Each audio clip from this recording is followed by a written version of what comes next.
Assalamualaikum warahmatullahi wabarakatuh. Innal hamdalillah nahmaduhu wa nasta'inuhu wa nastaghfiruh wa na'udzu billahi min shururi anfusina wa sayyiati a'malina.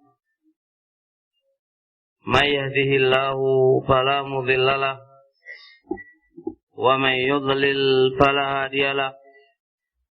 Asyhadu an la ilaha illallah wahdahu la syarika lah wa asyhadu anna Muhammadan abduhu wa rasuluh. Amma ba'd, fa inna asdaqal hadisi kitabullah wa khairal huda hudan nabi alaihi salatu wassalam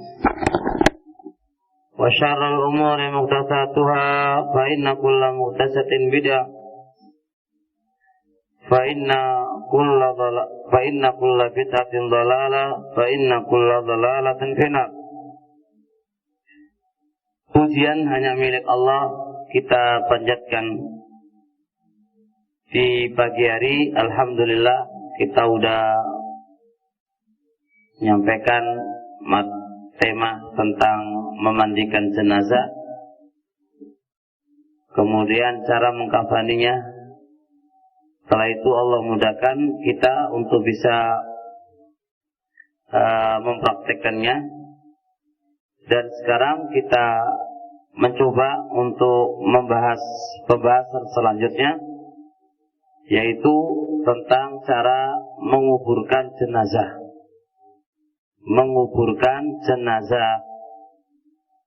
Nah, perlu dipahami sebelum atau menguburkan jenazah termasuk hukumnya adalah fardu kifayah, dan sudah kami jelaskan di pagi hari apa itu fardu kifayah dan apa itu fardu ain. Ya, sudah lewat. Ayo, sebelum kita membawa jenazah ke kuburan, kita siapkan dulu kuburannya. Sesuai dengan sunnahnya Nabi alaihi salatu wassalam. Poin pertama adalah i'maqul qabri wa tawsi'uhu wa taksinuhu. Mendalamkan kuburan, galiannya itu Pak, didalamkan, plus dilebarkan, diluaskan secukupnya, kemudian diperbaiki di dalam meluaskan dan di dalam mendalamkan. Jadi kuburan itu ya kita kira-kirakan si mayatnya itu besarnya seberapa, dan kita dalamkan di dalam masalah galiannya. Ini semuanya berdasarkan sebuah hadis Hisham ibnu Amir. Qala Rasulullah alaihi salatu wassalam, ikhfaru wa a'miku wa ahsinu. Bikinlah lubang untuk si mayit dan dalamkanlah di dalam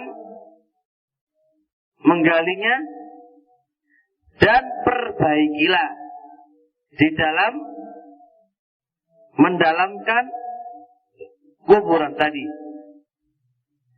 Di dalam hadis ini jelas ada perintah, ada syariat untuk memperbaiki kuburan kalian, dan syariat untuk mendalamkan kalian. Nah, bahkan Imam Ibnu Hazm rahmatullah alaih mengatakan wajib mendalamkan kuburan itu hukumnya bahwa wajib. Ibnu Hazm sampai begitu menjelaskannya. Kenapa kok hukumnya wajib? Karena Perintah Nabi alaihi salatu wassalam, wa'miku, dalamilah di dalam menggali. Dan asal perintah itu berfaedah wajib. Berfaedah wajib. Maka mendalamkan kuburan itu hukumnya wajib. Hukumnya wajib berdasarkan pendapat Ibnu Hazm rahimahullahu taala. Kemudian makna ihsan, memperbaiki, adalah maknanya menyempurnakan di dalam galian. Jadi kan ada gali Pak, tapi nggak sempurna. Ya, jadi mungkin bawah itu masih yang seharusnya ditempatkan mayit nggak rata. Ya, angger apa wis pokoke jero tapi elek kabeh, nggak sempurna. Nggak. Tetap diperintah untuk disempurnakan. Kalau memang posisinya sampai 2 meter contohnya, contoh aja 2 meter contohnya, maka disempurnakanlah di dalam menggalinya, meratakannya atau yang lainnya itu dirapikan dan disempurnakan. Ibaratkan orang Jawa niat apa ora sampean ku gali, kok elek kabeh ini kan, kok jelek kali, nah gitu kan. Jadi disempurnakan di dalam menggaliannya itu. Kemudian ada pembahasan selanjutnya. Katanya diperintahkan mendalamkan. Lah, mendalamkan itu ukurannya seberapa? Ukurannya seberapa? Katanya disuruh mendalamkan. Lah, mendalamkan ini berapa ukurannya? Ada beberapa pendapat di antara para ulama. Ada yang mengatakan dalamnya itu adalah ila surra, sampai sepusar. Dalamnya itu ada yang mengatakan sampai sepusar, dan ada yang mengatakan ila saji, sampai ke ini apa ini? Apa jadi? Apa jadi? Iya, ke dada, buah dada.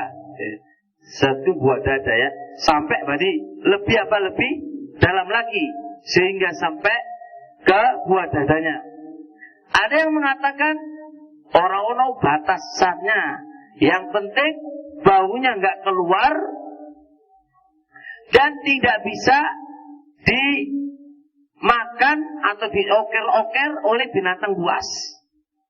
Maka dari 3 pendapat ini adalah pendapat yang paling kuat, pendapat yang nomor 3. Karena apa? Secara kaidah usul, Nabi alaihi salatu wassalam itu tidak menyuruh mendalamkan sekian dan sekian. Gak ada kan begitu kan? Nabi alaihi salatu wassalam hanya menyuruh dalamkanlah. Berapa dalamannya? Nabi gak menjelaskan.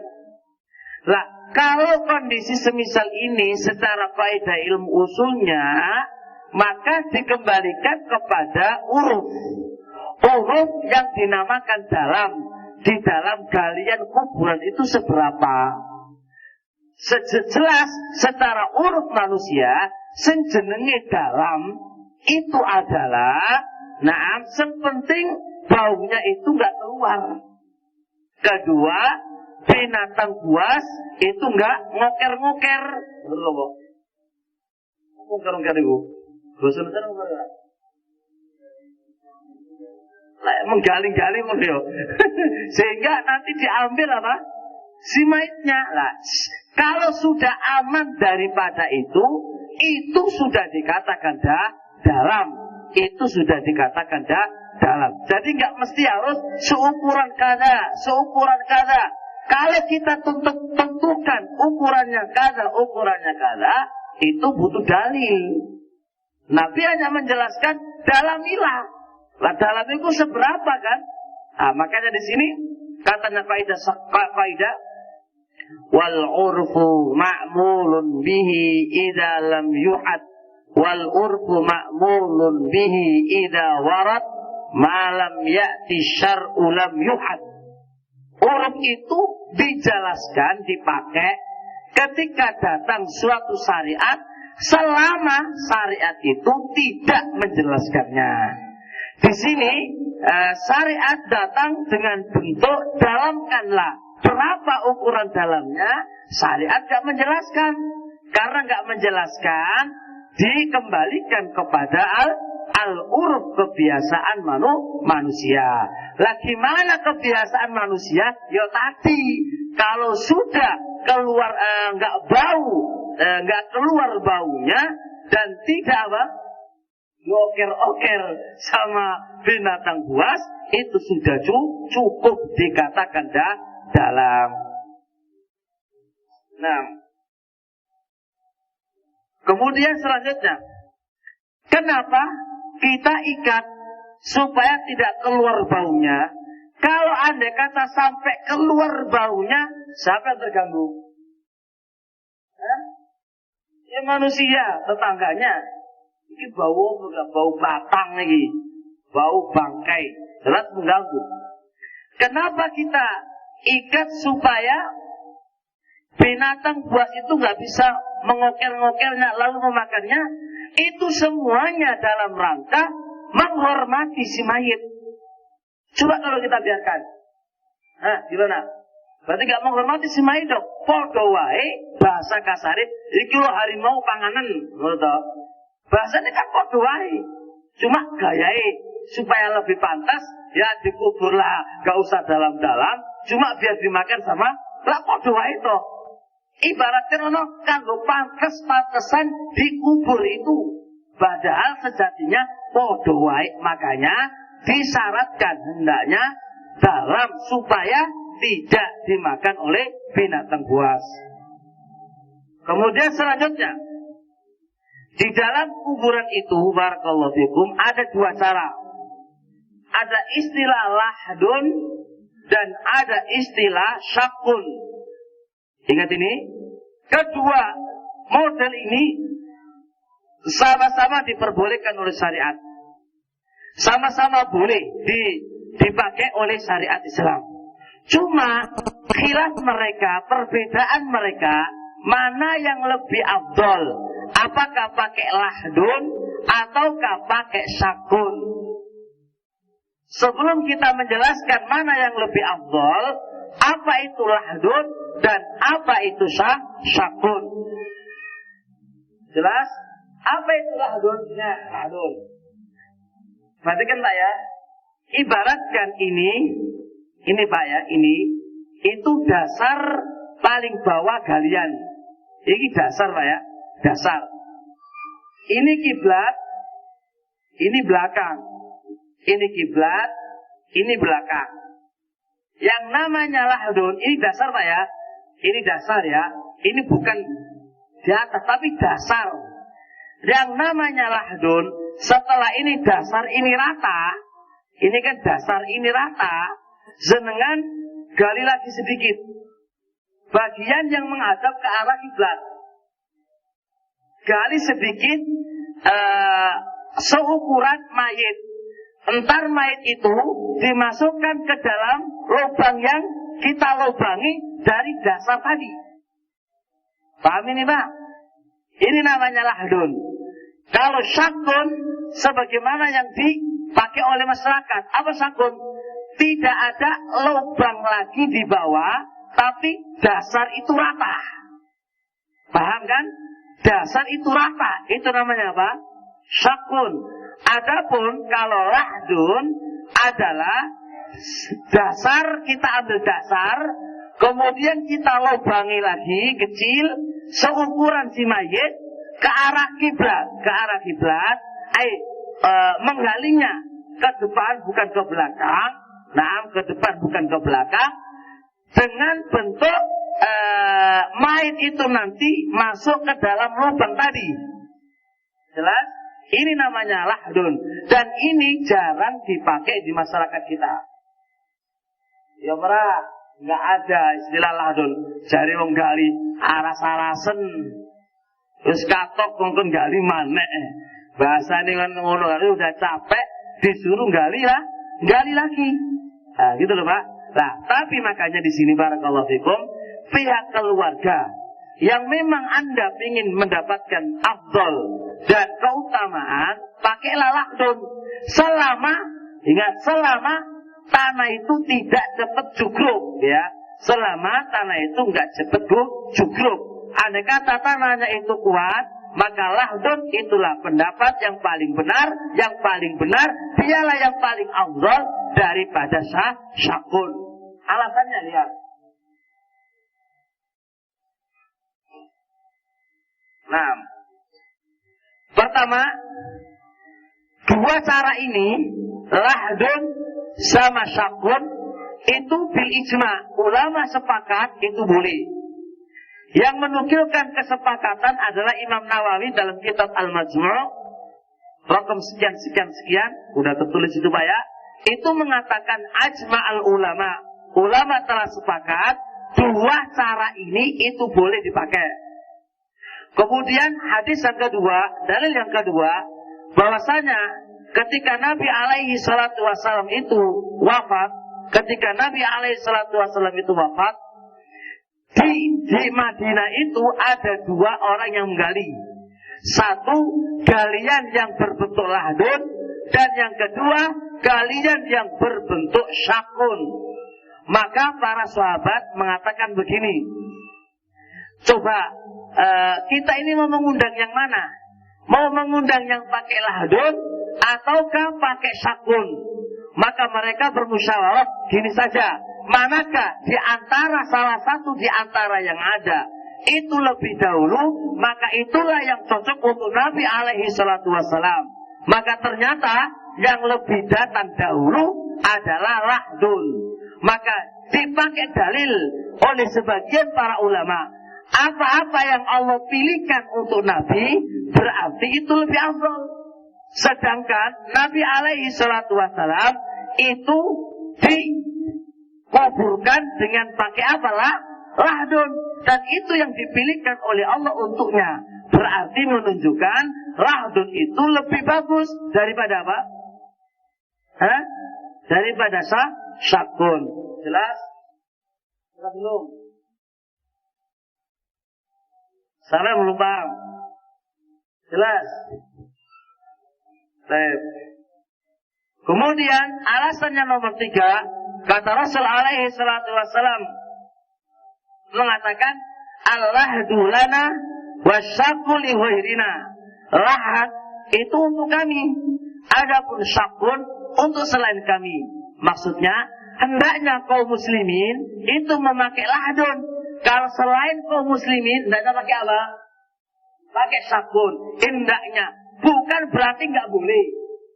Boleh pakai syakun, tapi afdalnya untuk umatnya Nabi alaihi salatu wassalam itu hendaknya pakai lahdun, bukan pakai syakun. Paham? Non-Islam gak usah pakai lahdun, pakai syak aja. Ngapain kamu pakai lahat? Gimana lo? Bahasanya kasare, lahat itu untuk kita, kaum muslimin, umat Islam, bukan selain umat Islam. Paham? Ini menunjukkan bahwasanya lahdun itu lebih bagus daripada apa? Syakun. Jelas? Nah. Kemudian selanjutnya, andai kata lahatnya tadi bukan di pihak kiblat di depan, tapi di belakang, boleh apa nggak boleh? Paham kan? Lahat, jangan ngantuk.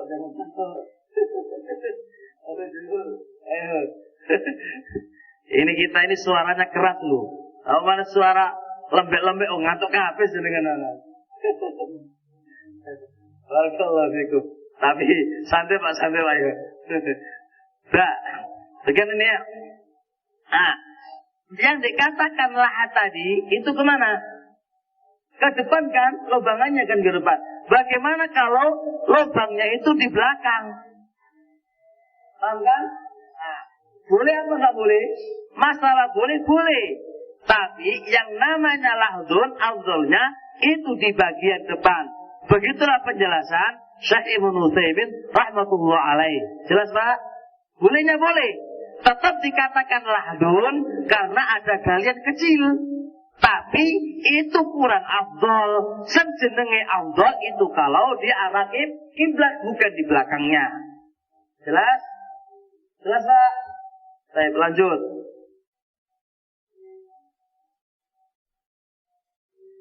Kalau sudah selesai, barakallahu fikum, lahatnya udah siap. Lahatnya sudah siap, baru mayat digotong lah ya. Kita punya tugas satu cara menggotong mayat ini anak belum bahas, belum anak datangkan sekarang. Pembahasan yang kedua, menyolatkan mayat ini masih tugas lagi saya. Kita nanti punya dua tugas. Satu apa ini? Cara menggotong mayat, gotong mayat itu kan anak bahasa dewi. Oh enggak asal gotong mayat, kalau gotong apa? Gotong kayu, gotong masalah. Ini gotong mayat itu ada kaifiah, ada tata caranya. Makanya kalau kita berpikir, ya Allah, kalau andai kata kita itu memikirkan tentang agama kita dengan dalil dan perinciannya, tentu kita nggak akan sempat untuk memikirkan istri dan anak. Ayo, yuk ora. Loh iya, coba kalau kita ini masalah jenazah aja butuh dibahas ininya,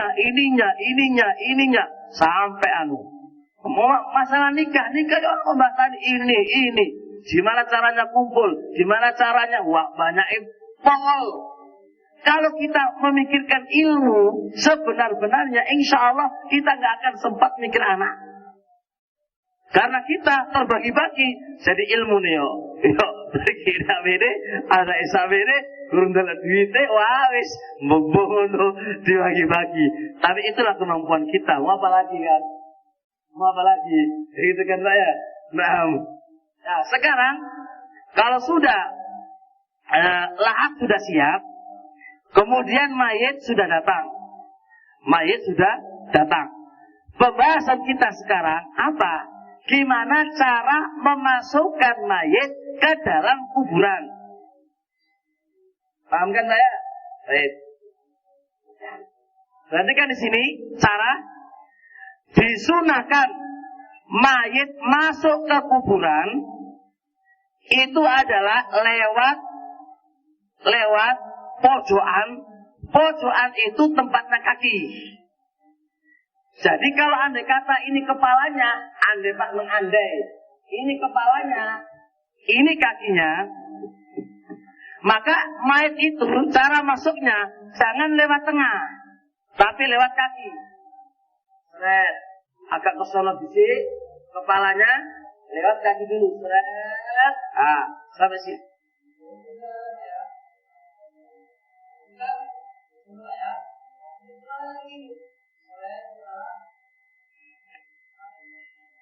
Jadi kepalanya lewat di bagian kakinya, Pak.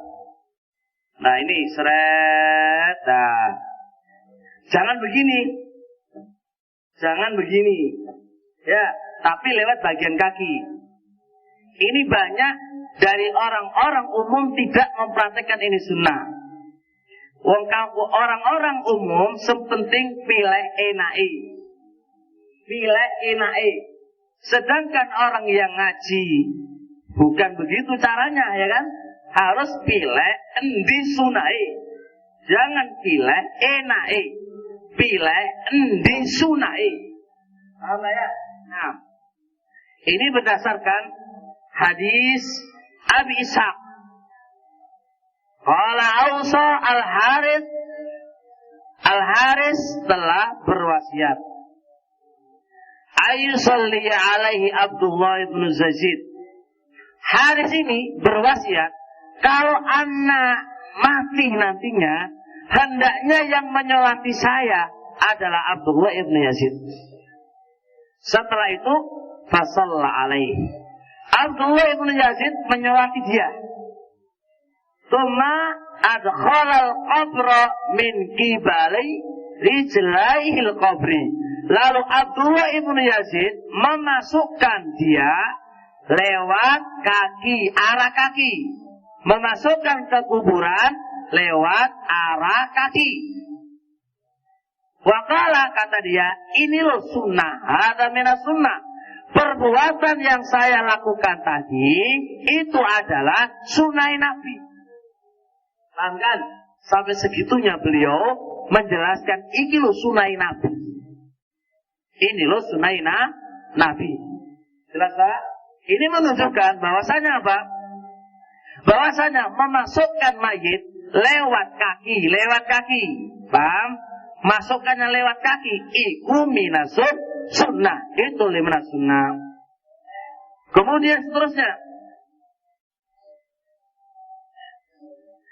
ketika memasukkan mayit lewat kaki, hendaknya ketika diturunkannya, ojo kayak nurunkan Allah, nurunkan atom hebat, nurunkannya pelan-pelan, ya, pelan-pelan. Karena apa? Semua dalam rangka menghormati si mayit. Maka jangan ditabrak. Ayo, tolong ini Pak. Itu kurang ajar ini jenenge. Ya enggak lah. Jadi masukannya yuk pelan-pelan, terus didekek yuk pelan-pelan. Nah, setelah itu perhatikan, ketika mayat itu mau diturunkan, otomatis sudah ada orang yang di dalam kuburan. Ya kan saya? Enggak ada orang Nabi Malimunu. Otomatis ada orang yang ada di dalam kuburan.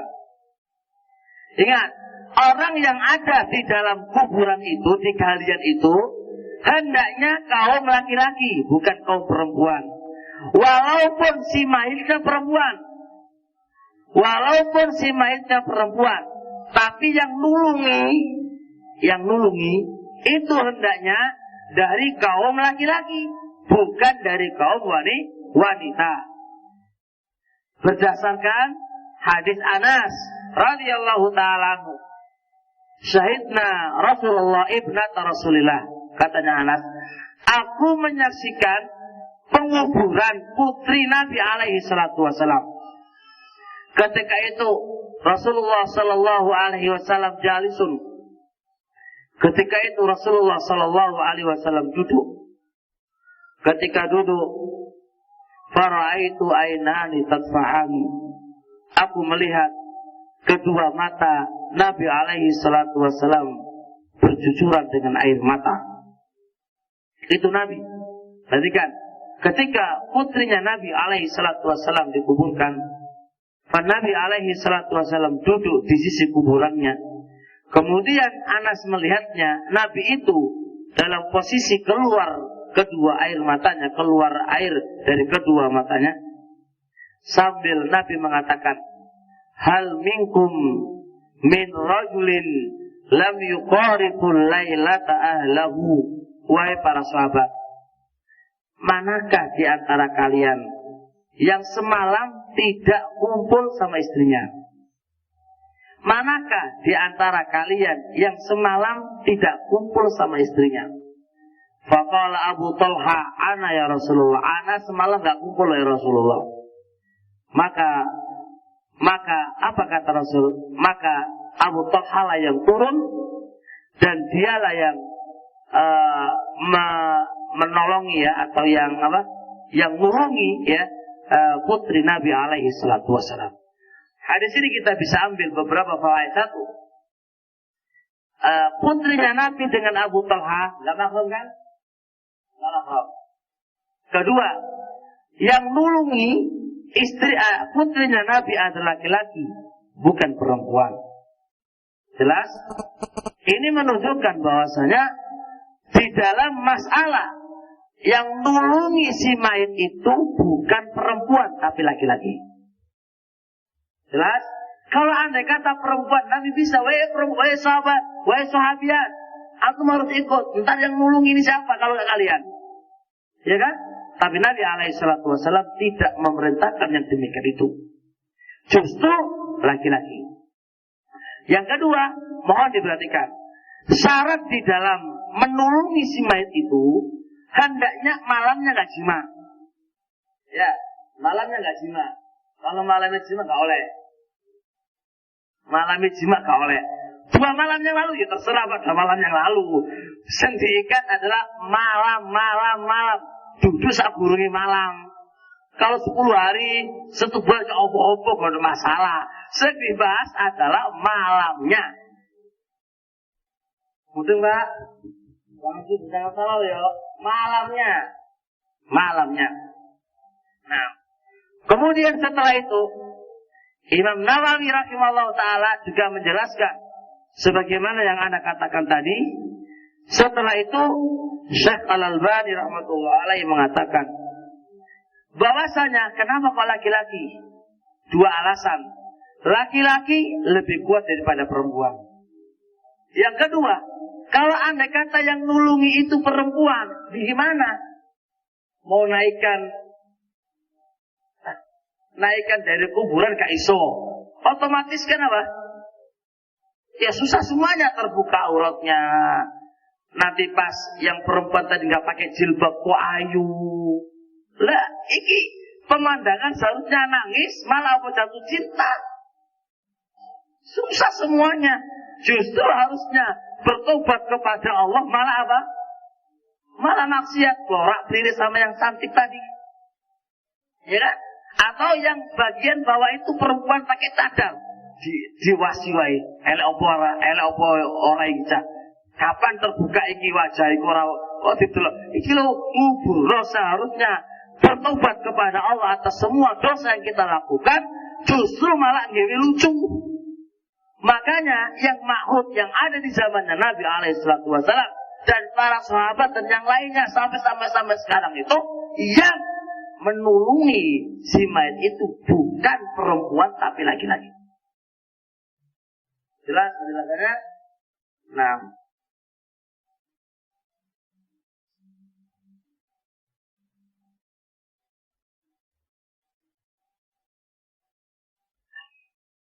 kemudian selanjutnya, yang di dalam kuburan itu, di dalam galian, hendaknya berapa orang? 10 orang. 10 orang lah. 3 orang, atau 2 orang, atau 1 orang. Tidak ada dalil yang menerangkan. Lihat ini, untuk istri, untuk putrinya Nabi, yang turun siapa? Abu Talha sendirian kan? Maka bilangan orang yang di dalamnya, di dalam galian, nggak ada ketentuan. Yang penting kirolasi itu cukup. Dan diusahakan kalau bisa witron ganjil. Jangan genap. Sebab kata Rasul alaihi salatu wasallam, innallaha witrun yuhibbul witro. Sesungguhnya Allah itu ganjil dan menyukai ganjil. Dipakai dalil kalau nikah satu, kalau di bojo loro segurung ganjil telu. Telu kan ganjil Pak yo. Nanti telu papat kurang ganjil. Oh, coba ngawur iku lan. Orang ngono maksudnya. Orang ngono maksudnya. Nah.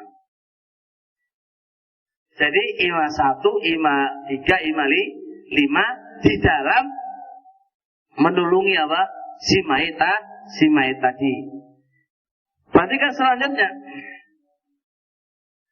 Apakah ada keberhakan yang menulungi si mayit itu keluarga? Nah, Ibnu Hazm rahmatullah alaih mengatakan iya. Ada keberhakan keluarga yang mana keluarga itu di dalam menulungi si mayit. Tapi di dalam memandikanlah. Karena kalau memandikan tetap yang dipilih orang yang memiliki ilmu dan amanah. Walaupun keluarga, tapi jeber lambene oleh. Gak patut. Walaupun keluarga, tapi jeber lambene. Oh, jeber lambene Pak. Cerewet. Suka cerita, gak masuk. Tapi kalau sekedar nulungi tok, gak ada masalah kan? Gak ada masalah. Ibnu Hazm berpendapat, wa ulul arhami ba'duhum aula min ba'd. Keluarga itu lebih layak antar keluarga satu dengan keluarga yang lain daripada yang lainnya. Menunjukkan bahwasanya keluarga fi hadzal bab itu memiliki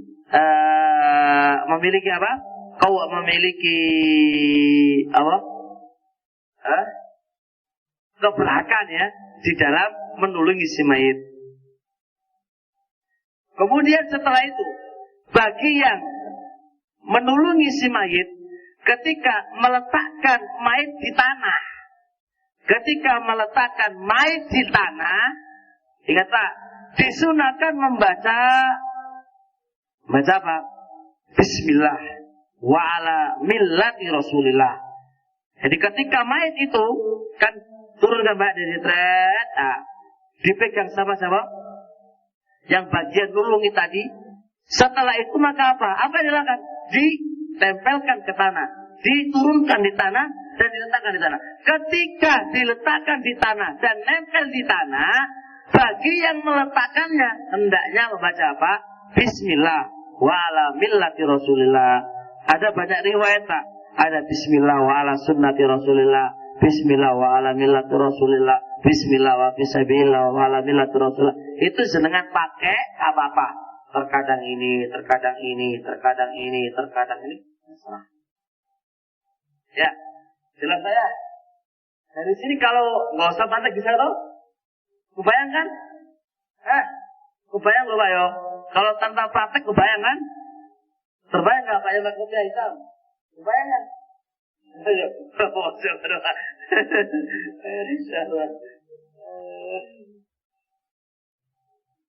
nah,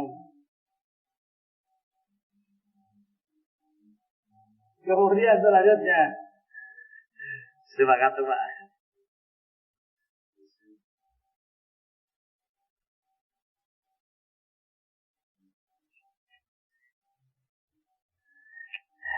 Selanjutnya, ketika meletakkan si mayit, posisi diletakkan di atas lambungnya yang kanan, jangan terbalik. Di atas lambung yang kiri jangan. Diletakkan di atas lambungnya yang kanan. Wajahnya menghadap ke arah kiblat. Naam, wajahnya menghadap ke arah kiblat. Kepalanya bagian samping kiblat, kedua kakinya bagian kirinya kiblat. Mana? Sana kepala berarti ya? Ya, sana kan kepala kanan kan? Sana kaki. Wajahnya menghadap ke arah kiblat. Wajah menghadap ke arah kiblat. Jelas? Wajah menghadap ke arah kiblat. Betul Pak? Baik. Ini penjelasan dari Ibnu Hazm rahmatullah alaih. Cara yang semisal ini dari zaman dahulu sampai sekarang tidak ada mengingkari. Menunjukkan ini adalah yang begitulah caranya. Dari zaman dahulu kala sampai zaman sekarang, kata Imam Ibnu Hazm, tidak ada yang zamannya sahabat sampai zaman sekarang begitulah caranya. Kemudian setelah itu, untuk dibawa kelam apa? Untuk dibawa kepalanya. Ya tadi kan menghadap ke arah kiblat kan Pak ya. Nah, untuk kepalanya hendaknya dikasih bantal.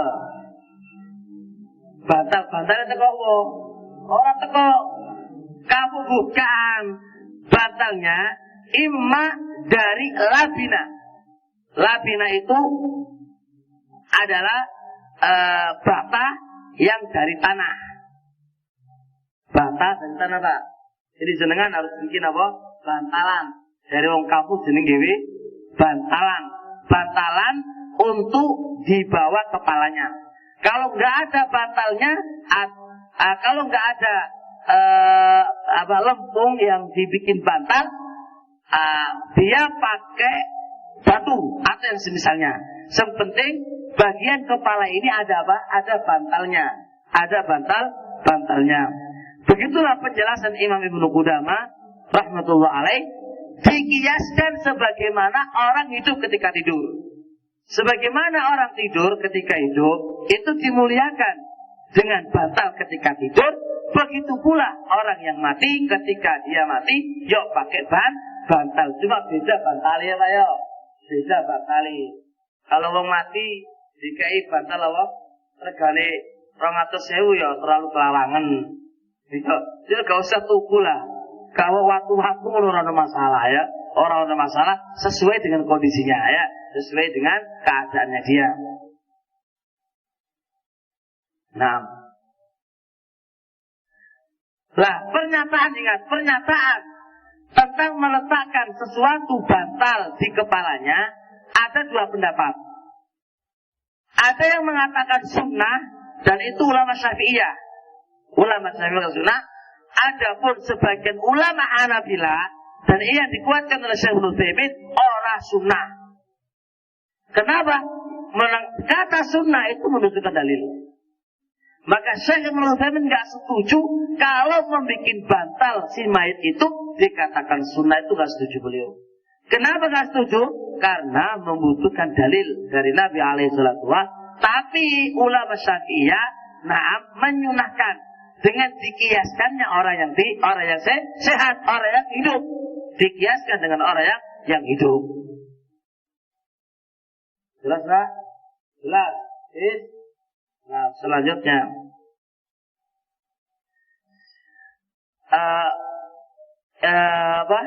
bagian punggung hendaknya dikasih bantalan juga. Bagian punggung hendaknya dikasih bantalan juga. Fungsi bantalan ini supaya apa? Mayitnya tidak gebrak. Mau bilang gitu? Tidak apa? Gelimpang ya. Tidak selesai maksudnya Pak. Hah? Oh sini. Balik ya. Supaya nggak balik, makanya dibutuhkan bantalan untuk bagian punggung. Bagian punggung. Alasan mereka bukan dalil, tapi alasan mereka supaya tidak guling, dan itu bagus, masalah, satu kebaikan, supaya nggak guling kan, makanya diganjel dengan bantalan yang itu diletakkan di punggung.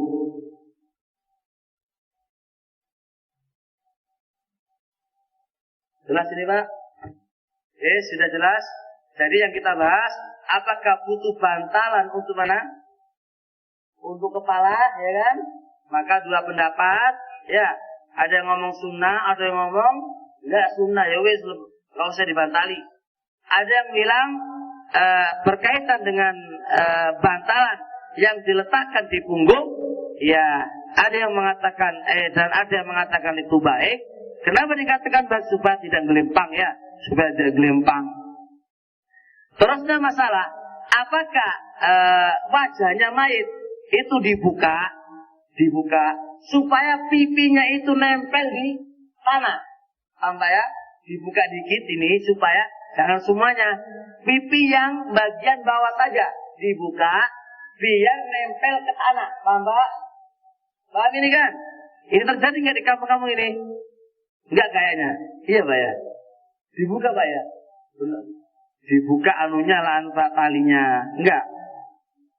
Talinya iyo Pak, itu bukan kita bahas. Ini wajahnya Pak. Dibuka dulu sedikit supaya wajahnya ini nempel ke tanah langsung. Bukan nempel kain, tapi nempel ke tanah. Apakah ini sunnah ataukah tidak? Jelas Pak? Yes. Dua pendapat di antara para ulama. Kalau jumhur ahli ilm mengatakan enggak nyunah, enggak usah dibuka. Sebagian yang lain dibuka. Bagi yang mengatakan dibuka beralasan dengan asarnya Umar. Umar radhiyallahu taala anhu berwasiat, kalau andai kata aku mati kata beliau, fadhau bi khadil ardi, lepaskan kain yang ada di pipiku supaya pipiku itu nempel ke tanah. Itu wasiatnya Umar. Nah, berdasarkan dengan wasiatnya Umar ini, sebagian para ulama menyunahkan. Paham ya? Yang kedua alasannya, kalau pipi ini langsung nempel ke tanah, itu lebih merendahkan di sisi Allah Subhanahu wa taala. Di sisi Allah Subhanahu wa ta'ala. Kesimpulannya barakallahu fikum, al-amru wasi, insyaallah santai. Boleh dibuka nggih monggo, enggak dibuka nggih monggo. Al-amru insyaallah enggak usah diperpanjang lebar. Karena masing-masing enggak ada apa? Dalil yang konkret yang kuat terkait dengan ini. Masalah selanjutnya. Aduh, enggak cukup waktunya. Apa ya? Gimana? Nanti dilanjutkan ini setelah Isya. Gak tidur beneran ini. Lanjut saya. Ya wis. Kali mulai lo Pak yo. Jangan pulang lo yo. Sampai di sini insyaallah. Subhanakallah wa bihamdik. Asyhadu an la ilaha illa anta astaghfiruka wa atubu ilaik.